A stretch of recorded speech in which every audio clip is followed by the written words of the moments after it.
Blinders on. It'll be like the most boring session ever. Yeah, yeah, exactly. I will investigate. It's 1 room in a entire session. All right, super excited to have the our Delta Green agents back together again for an exciting new mission, Operation Fulminate. So I thought maybe we could begin, because this takes place quite a few years after your last operation. So everybody's older, maybe been through some stuff. So I thought maybe we could just go and each person can kind of reintroduce their agent and maybe just fill us in just a little bit, as much as you want, little as you want, just kind of what's going on in their life since we last encountered them. So I'm just going to go write down my list of agents and start with Dr. Daniel Harris, aka Agent Jackson. Yeah, I think after the last mission, Dr. Harris did a little bit of therapy. That was one of his personal things. Didn't tell the truth, so has not spilled the beans. And then he sort of threw himself into work. Yeah, this guy is a guy that family, no real friends, just the work. And so plastic surgeon, but does a lot of time in sort of the war-torn areas of the world. I did that before the Delta Green mission, but now sort of as a way to not think about it, not sort of examine too much what he's seen and what he's done. He just sort of threw himself into it, and like the dangerous ones, like he's going to places that are getting bombed and shelled and helping out, just to sort of not think about it. And then when he comes back and he's like stateside for here or there, it's been 20 years, so he's no longer working for someone else. He's set up his own plastic surgery practice, and then that's pretty much it. It's just been 20 years of work, and he still has bonds with his hospital folks and his neighbor, who is the head of like his condo association, so he has some beefs with them, but that's about it.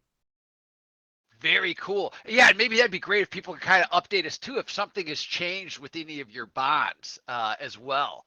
Very cool. All right, so next up is Eric Caliburn, aka Agent J. Burrick. All right, I'm gonna do this on the fly because I hadn't really thought much about it until. No worries, no worries. So we're good. So what what Eric ended up doing after that encounter was going off alone into like Appalachia, and sort of instead of therapy, this was his therapy. He went off into the woods, got back to nature, time alone. While he was up there, he spent some time reading, improving some of his skills, hoping to shore up his weaknesses. Maybe he can, like, working on his first aid, because especially after watching we almost lost 2 people, right? Like when somebody was bleeding out in the back of the van or the back of the Bronco. Right. Yeah. So he things like that, things to he's real good at killing people, but then again, we don't always want to do that. So he tried to bolster those skills in the meantime. But he didn't answer his phone much. He didn't really, maybe you guys kind of lost contact. You'd have to go all the way up into the woods to find him. Some of you guys might have been comfortable with that or not. But he didn't answer his phone or text or anything like that. No emails, no address. Awesome. Very cool. Next up is Michael E. Holly, Agent Jenkins. Yeah, I'm gonna find out what happened to some bonds, but basically, Agent Jenkins was basically killed in front of you all, brought back only by maybe the quick hands of a resident doctor and a superhuman amount of PCP. A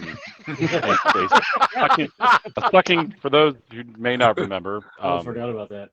Yeah, he right. tried to draw down on a deputy and missed, and the deputy critted maximum damage, instant killed. But I believe it was our good doctor who, Dr. Harris, Agent Jackson, who managed to keep him alive long enough for somebody else to put a whole bunch of drugs in his system and limped along to the end. The end of that scenario, you would probably expect he did a lot of therapy, both physical and emotional, and he did not do any of that.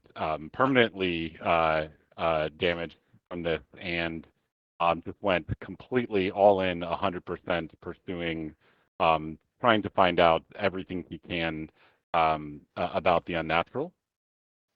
So in real time, we're going to find out how badly that hurt his bond with his fiance. So it looks like significantly, but he has then, I guess, been married now to his fiance, and they're not divorced, although she is certainly distressed by his investigation into the unnatural. And he did not learn any new skills. He did not improve himself in any way, just desperately trying to find out how his reality is unraveling and getting to grips with that.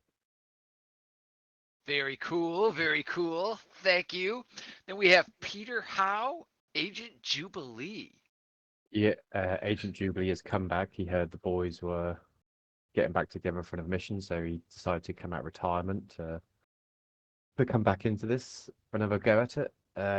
Since the last mission, he's been working on digs all over the world. And strangely, some artifacts have gone kind of missing. Some people think he may have kept them at his actual mansion. They're not too sure.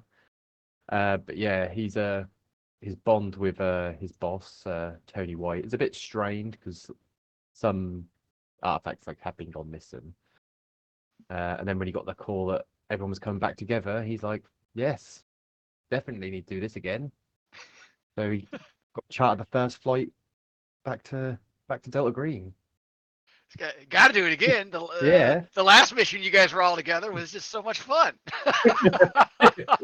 we were wildly successful. Like we go down in the Delta Green history books as being the most successful mission ever. That was still one of my absolute favorite just games we've ever played, and it was crazy. But I think my favorite session was the session you spent almost the entire time in the bathroom of a motel. Well, yeah. We were all just hyper analytical. We were so freaked out. It was great. That was awesome. And then last but not least, we have Shifty Rodriguez, Agent JZ. Howdy, yeah. So, memories of that dingy motel.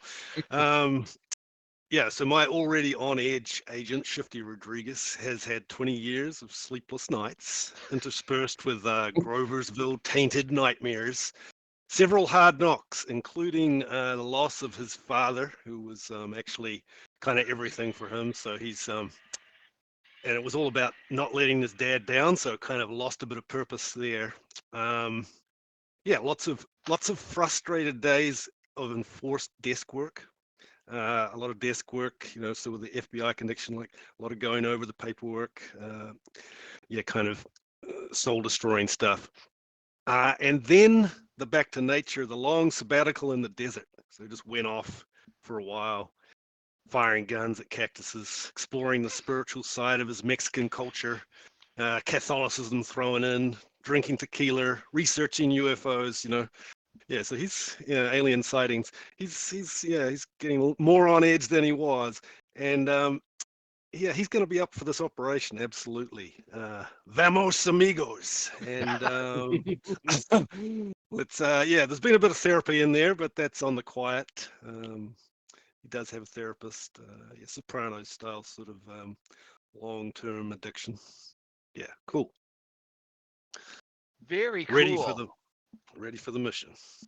And that makes sense that he'd be kind of like become obsessed with like trying to research and UFOs and stuff like that based on your last mission where you encountered those grays and then those other strange like fungi creatures with the wings and everything like that. And that makes total sense. So excellent. We don't talk about that day.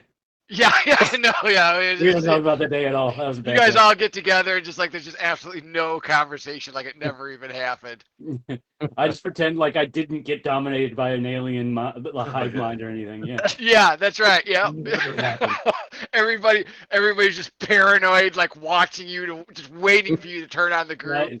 That was some mountain psilocybin I got a hold of, and I don't remember that at all.